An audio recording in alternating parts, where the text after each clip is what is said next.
Hello student, I welcome you in the new video of moral value. The chapter was going on, chapter number 5. It is the second part of this chapter. In the first video में हमने देखा कि किस तरीके से दत्तात्रेय जो एक युवा सन्यासी थे वो किंग याडू को बताते हैं कि मेरे 24 गुरु हैं, उनमें से 14 के बारे में वो बता रहे थे। अब उसके आगे चलते हैं। Let me tell you that my 8th teacher is pigeon. Major 8वां गुरु है वो पीजन है। One day the pigeon couple left their youngers in the nest. Pigeon कबूतर। एक दिन जो पीजन कपल था वो अपने छोटे बच्चे को नेस्ट में छोड़ गया, घोंसले में छोड़ गया। Flew away in search of food, और भोजन की तलाश में वहाँ से उड़े।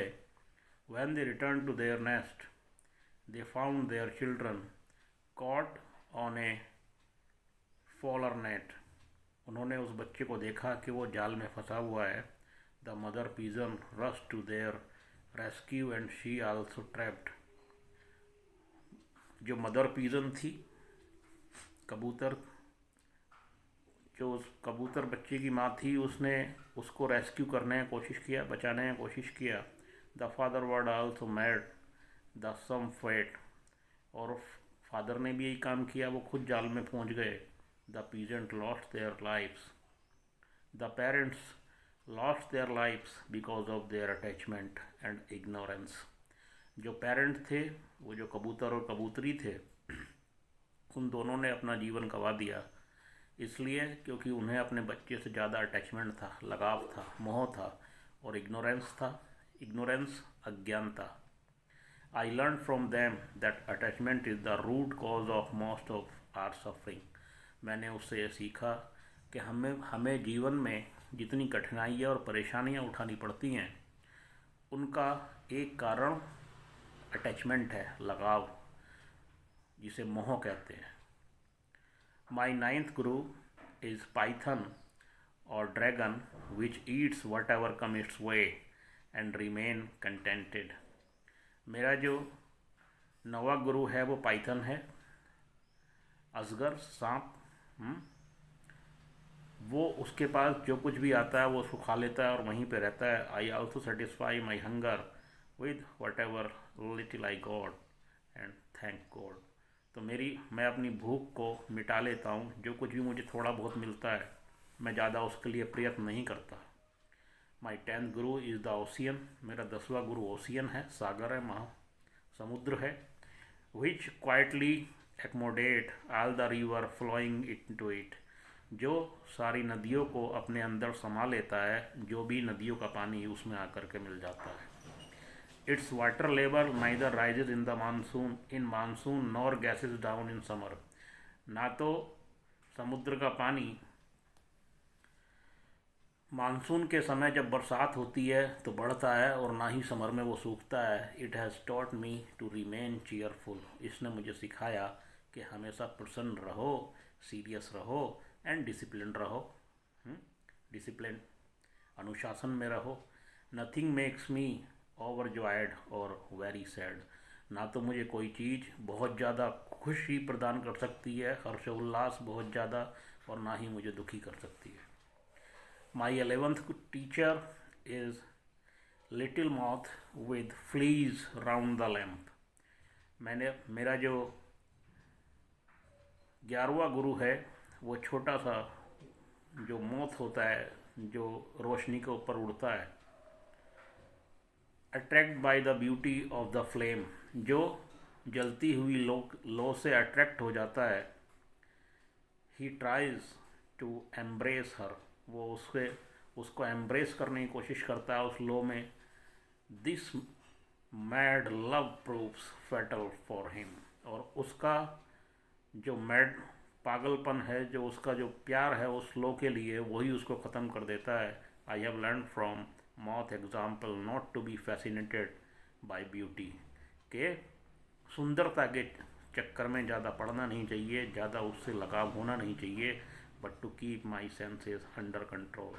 क्या करना चाहिए? जो हमारे सेंसेस हैं, जो हमारी इंद्रियां हैं, उनको कंट्रोल में रखना चाहिए। जब इन सारी इंद्रियों कंट्रोल में रखेंगे तो दुख और कष्ट का कारण कुछ बनेगा नहीं। माई 12th Guru is honey bee. मेरा जो 12वां गुरु है वो हनी बी है, मधुमक्खी है। विच collect honey from all the flower, जो सारे फूलों से हनी कलेक्ट करती है, शहद कलेक्ट करती है, नो मैटर बिग और स्मॉल, चाहे वो फ्लावर बड़े हों चाहे वो छोटे हों। Like her, man should also collect wisdom from all sources. इसी तरीके से आदमी को भी सारे सोर्सेस से विजडम, बुद्धिमत्ता, ज्ञान प्राप्त करना चाहिए। माई 13th गुरु इज़ फिश। मेरा जो 13वां गुरु है वो फिश है, मछली है। Which takes the bait foolishly and greedily only to be caught, जो फंस जाती है, मूर्खतापूर्ण पकड़ी जाती है थोड़े से लालच में। People who run greedily after taste land into trouble, और जो लोग ग्रीडीली, लालच में जो लोग ज़्यादा लालची होते हैं वो दिक्कतों में, परेशानियों में फंसते हैं। माई 14th गुरु इज़ बर्ड कूरर। मेरा जो 14वां गुरु है वो बर्ड है, चिड़िया है। Once is flew holding a piece of meat in his beak, जब वो उड़ती है अपनी बीक में, अपनी चोंच में मीट का पीस लेकर के, he was chased by A number of other bird, तो वो दूसरी सारी बर्ड्स को पीछे छोड़ जाती है। As soon as he dropped it on the ground all the birds stopped chasing him, और फिर जो है जैसे ही वो ज़मीन पे आती है तो सारी बर्ड उसको चेस करना बंद कर देती हैं, उसका पीछा छोड़ देती हैं। I also spend all my savings on a good cause, और मुझे भी क्या करना चाहिए? जो भी मेरी सेविंग्स हैं वो अच्छे कारण के लिए, अच्छे चीज़ों पे खर्च करना चाहिए।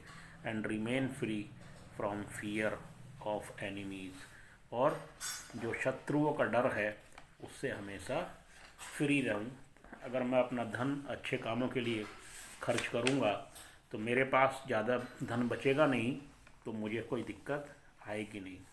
महाराज Yadu on hearing the significance of 14 gurus, Maharaj Yadu ने जो 14 गुरुज के बारे में सुना, realise that man could learn a lot even more insect and object of all nature, तो उनको ये रियलाइज़ हुआ, महसूस हुआ, एहसास हुआ कि जो मनुष्य है वो हर चीज़ से कुछ ना कुछ सीख सकता है, चाहे वो इंसेक्ट, छोटा सा इंसेक्ट हो, कीड़ा हो, चाहे वो छोटा सा कोई ऑब्जेक्ट हो, नेचर से सब कुछ सीख सकता है। ऑल द स्टोरीज कलेक्ट इन पंचतंत्र, और ये जो स्टोरीज़ हैं ये पंचतंत्र से ली गई है।